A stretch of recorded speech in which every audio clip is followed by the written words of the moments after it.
اس وقت جس آیت کو ذہن میں رکھ کے بات کو آگے بڑھانا، بسم اللہ الرحمن الرحیم، والعصر، زمانے کی قسم، انسان خسارے میں۔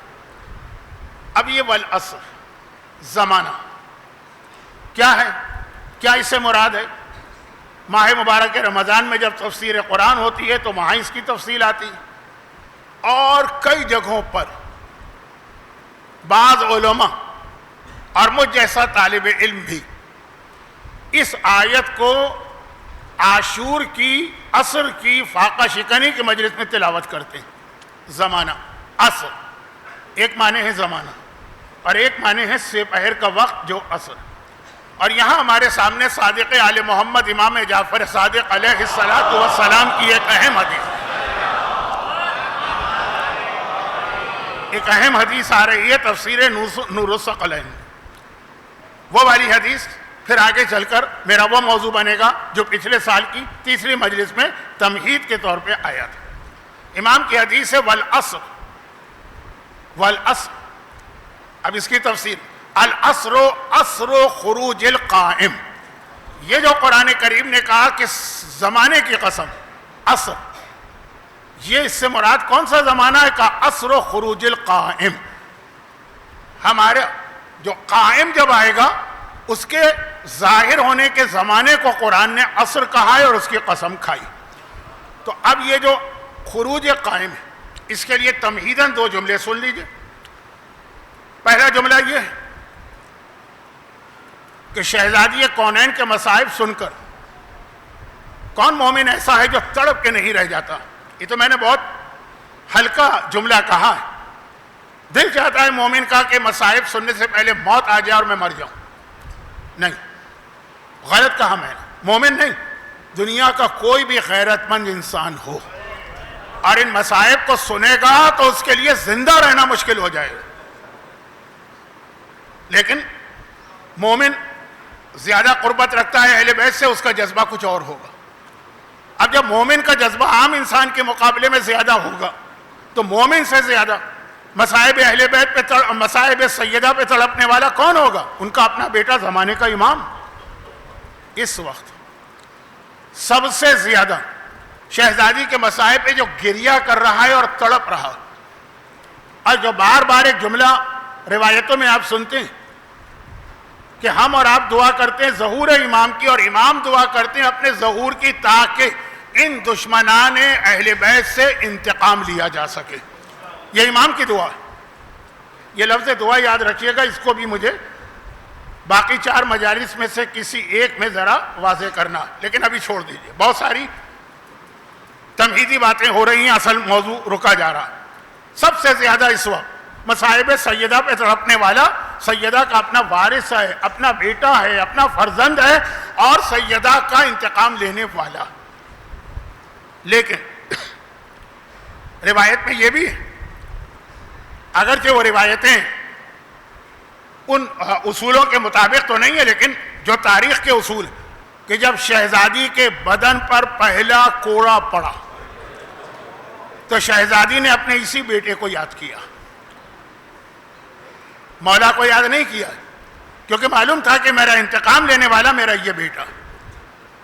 اب اس حوالے سے مجھے دوسری بات یہ عرض کرنا، پہلی بات تو یہ تھی کہ مصائب سیدہ کے لیے آپ یہاں جمع ہوئے، سب سے زیادہ ان مصائب سیدہ پہ گریہ کرنے والا، تڑپنے والا زمانے کا امام۔ اور دوسری بات،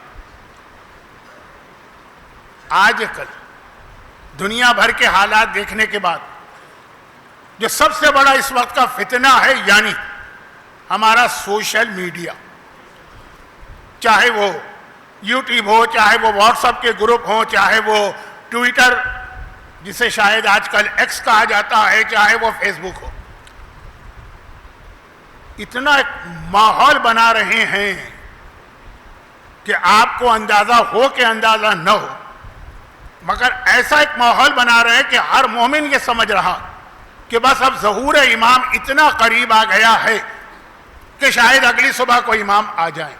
دیکھیں، مومن کی تمنا یہی ہے، مومن کی دعا یہی ہے، مومن کی تیاری اسی کے لیے ہونا چاہیے، مگر دل میں یہ خیال کرنا یا اسے اپنا عقیدہ سمجھ لینا یا اسے اپنا ایک مستحکم نظریہ سمجھ لینا کہ جی مڈل ایسٹ کے حالات ایسے ہیں اور اسلامی ملکوں کے حالات ایسے ہیں اور غیر اسلامی ملکوں کے حالات ایسے ہیں اور امریکہ میں یہ ہو رہا ہے اور یورپ میں یہ ہو رہا ہے اور اسرائیل میں یہ ہو رہا ہے اور فلسطین میں یہ ہو رہا ہے اور غزہ میں یہ ہو رہا ہے اور لبنان میں یہ ہو رہا ہے اور ایران کے ساتھ یہ ظلم ہو رہے ہیں. وہ ساری باتیں اپنی جگہ ہیں، لیکن یہ سمجھنا کہ بس اب یہ ظہور امام آ گیا، یہ وہ خطرہ ہے جسے 1400 سال پہلے ہمیں بتا دیا گیا.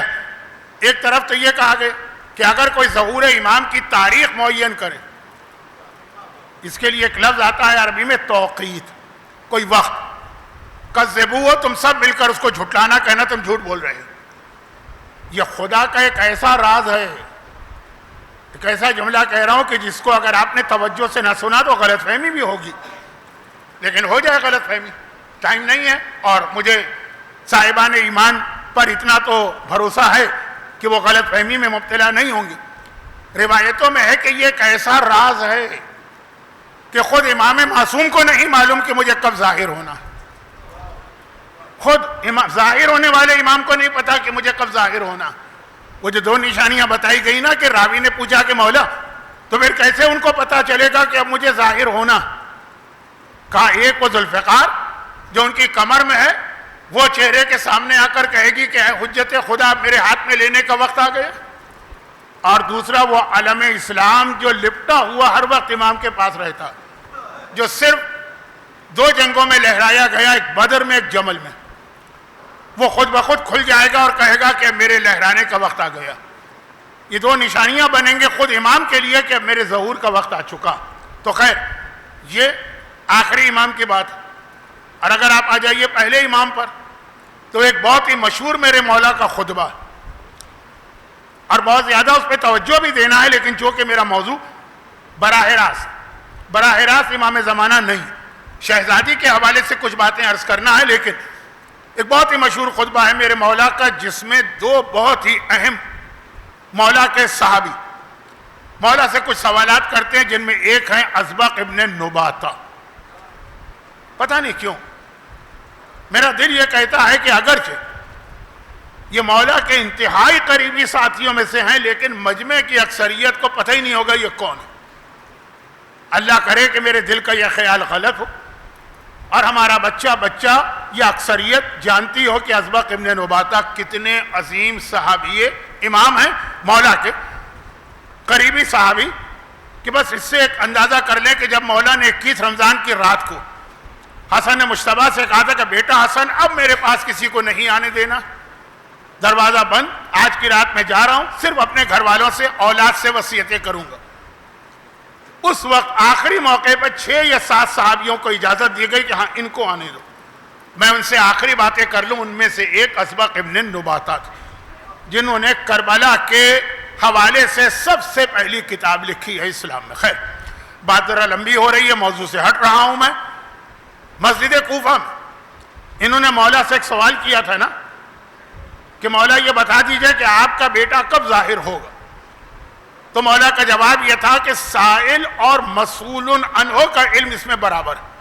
یعنی جس طرح تجھے نہیں پتا کہ کب ظاہر ہوگا بیٹا، اسی طرح مجھے بھی نہیں پتا. ہاں کچھ نشانیاں ہیں. اور پھر مولا نے خطبہ دیا جس میں آخری زمانے کی نشانیاں بتائی گئیں، اور آخر میں آیا کہ دجال آئے گا. تو دوسرے صحابی کھڑے ہوئے کہ مولا دجال کون ہے، اور پھر مولا نے دجال کا تعارف کرایا. خیر یہ ساری باتیں میں کس حوالے سے کہہ رہا ہوں؟ فیس بک آپ کو تیار کر رہا ہے کہ دیکھو اب حالات ایسے ہو گئے ہیں کہ امام آ رہے ہیں. دعا یہی ہے، تیاری اسی بات کی. رات کو بستر پہ سوچتے ہیں تو یہی سوچ کے سوچتے ہیں، مگر حالات کو دیکھ کر یہ فیصلہ کرنا کہ ٹویٹر یا ایکس کے اندر یہ بحث چل رہی یا مثلا واٹس ایپ گروپ کے اندر ایسی حدیثیں ڈھونڈ ڈھونڈ کے لائی جا رہی. اب حدیثوں کی بات تو چھوڑی، نعوذ باللہ میں توہین کی نیت سے نہیں کہہ رہا ہوں، یہ بہت اہم میرا جملہ کہ آج کل یہ بھی لوگوں کو شوق ہو گیا کہ جی دیکھیے ہم نے جو بات کہی ہے فلاں کتاب میں یہ حدیث لکھی ہے. اگر اس دلیل کو مان لیا جائے نا تو وہیں سے مرجعیت کا خاتمہ. اگر ایک کتاب میں لکھی حدیث کو پڑھ کر آپ خود دین کو سمجھ لیں گے تو ہمیں ضرورت کیا ہے آیت اللہ سیستانی کا محتاج ہونے کی. ہمیں ضرورت کیا ہے رہبر انقلاب کے دروازے پہ جانے کی؟ کتاب ہمارے پاس، عربی ہم جانتے ہیں، نہیں جانتے تو گوگل کا ٹرانسلیٹر موجود۔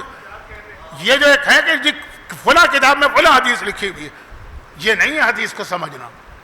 خود سورہ محمد کی آیت ہے کہ عرب کے لوگ جن کی مادری زبان عربی تھی، پیغمبر کے پاس بیٹھتے اور اٹھ کے جاتے ہیں، پھر پوچھتے ہیں کہ ابھی رسول کیا کہہ رہے تھے، سمجھ میں نہیں آیا، اور ہم اور آپ ایک ترجمے کی مدد سے ایک حدیث پڑھ کر، آیت اللہ سیستانی کی عمر مبارک اس وقت انگریزی حساب سے 98 ہے، اسلامی حساب سے 101 ہے یا 100 ہے، ایک حدیث ایک کتاب میں پڑھ کر ہم 100 سال کے اس علم کا مقابلہ کر لیتے ہیں کہ اب ہمیں ان کی ضرورت نہیں ہے۔ یہ نہیں ہے حدیث سمجھنا، یہ الگ موضوع ہے، اس پر بعد میں بات ہوگی۔ فی الحال میں یہ کہہ رہا ہوں کہ یہ جو حدیثیں ڈھونڈ ڈھونڈ کے لائی جاتی، اس کا نتیجہ یہ ہے کہ ابھی 2 سال 3 سال 4 سال پہلے کچھ لوگ ایک سب میرین میں یا آبدوز میں بیٹھ کر ٹیٹینک کو دیکھنے سمندر میں گئے تھے، وہ آبدوز پھٹ گئی اور وہ بیچارے مر گئے۔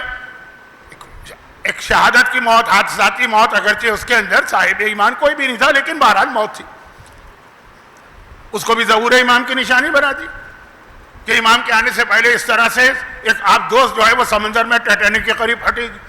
تو اب یہ جو ذہن بنایا جا رہا ہے نا، یہ بہت خطرناک ہے، اور یہ بہت سوچ سمجھ کے یہ چیزیں بتائی جا رہی ہیں۔ شہزادی کونین کی شہادت کی تاریخیں آتی ہے، مومن تڑپ جاتا ہے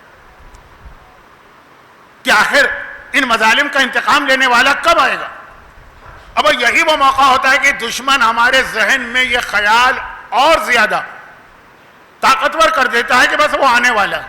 دیکھتے نہیں ہو کہ مثلا مڈل ایسٹ میں کیا ہو رہا ہے۔ اصل چیز جو یہاں پہ ہے، جو میں نے بار بار کہا کہ مومن تو ہر لمحے یہی سمجھتا ہے کہ امام آنے والے، آنا چاہیے امام کو، لیکن یہ نہیں ہے مومن کی ذمہ داری۔ مومن کی ذمہ داری اس کے بعد ہے کہ ابو عامر نہ بنو، ابو عامر نہ بنو۔ یہ کیوں واقعات ابو عامر کے ہمارے سامنے آتے ہیں کہ یہ ہے تمہاری اصل ذمہ داری، خالی واٹس ایپ پر بیٹھ کر اور ایکس پر بیٹھ کر دنیا بھر کی خبریں سن کر اپنی طرف سے ایک نتیجہ نکال لو، سمجھو کہ میں نے حق امام ادا کر دیا، شہزادی کونین کے اوپر ڈھائے جانے والے مظالم کا انتقام لینے والے کی معرفت حاصل کر لی، خالی دنیا بھر کی خبریں سن کر۔ وہ ضروری ہے، مومن اپڈیٹ رہتا ہے دنیا میں کیا چل رہا ہے، لیکن مومن کو ایک قدم آگے بڑھنا ہے، اسے ابو عامر نہیں بننا۔ اصل جملہ تو یہ ہے، اسے نہ ابو جہل بننا ہے نہ ابو عامر بننا۔ ایک کیریکٹر ہمارے سامنے مکے میں آیا، ابو جہل، ہر آدمی جانتا ہے۔ ایک کیریکٹر ہمارے سامنے مدینے میں آیا، ابو عامر۔ اچھا، اب یہ ایک ایک میں نے کیوں کہے؟ سورہ حجرات کی آیت بھی ہے کہ خبردار ایک دوسرے کو برے ناموں سے مت پکارو۔ اب یہ اسلام کے اخلاقی اصول ہیں جو میرا فی الحال کا موضوع نہیں، مگر آپ کو وہ اللہ کا رسول جن کے اخلاق کی قرآن گواہی دیتا ہے، انکا لعلی خلق عظیم، اے رسول تمہارے اخلاق عظیم ترین اخلاق ہیں۔ 2 آدمی ایسے تھے جن کا نام پیغمبر نے بدل کر برا نام رکھا، اور یہ 2 بہت اہم شخصیتیں۔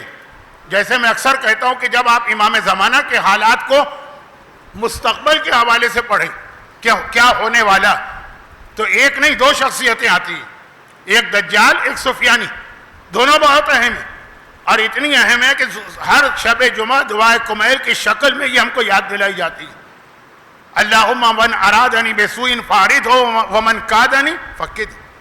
یہ 2 جملے نہیں ہیں، یہ 2 بڑے فتنے ہیں، یہ 2 بڑے خطرے ہیں، یہ 2 بڑی شخصیتیں۔ من ارادنی بسوء، جو میرے خلاف برائی کے ارادہ کرے، یہ سفیانی۔ ومن کادنی، جو مجھے دھوکہ دے، فریب میں مبتلا کرے، چیٹنگ کرے، یہ دجال ہے۔ ہر ایک کو معلوم ہے یہ ہے آنے والا زمانہ۔ اب جائیے پیچھے کے زمانے میں، وہاں بھی 2 ایسی شخصیتیں ہیں، ایک کا نام ہے ابو جہل، ایک کا نام ہے ابو عامر۔ اور یہ ہمیشہ ذہن میں رکھیے گا، خاص طور پر ابو عامر۔ ابو جہل کافر ہے، کفر ہمارا مسئلہ نہیں، ابو عامر منافق ہے، نفاق ہمارا مسئلہ۔ شہزادی کونین پہ ڈھائے جانے والے مظالم کسی کافر کے ہاتھ سے نہیں آئے،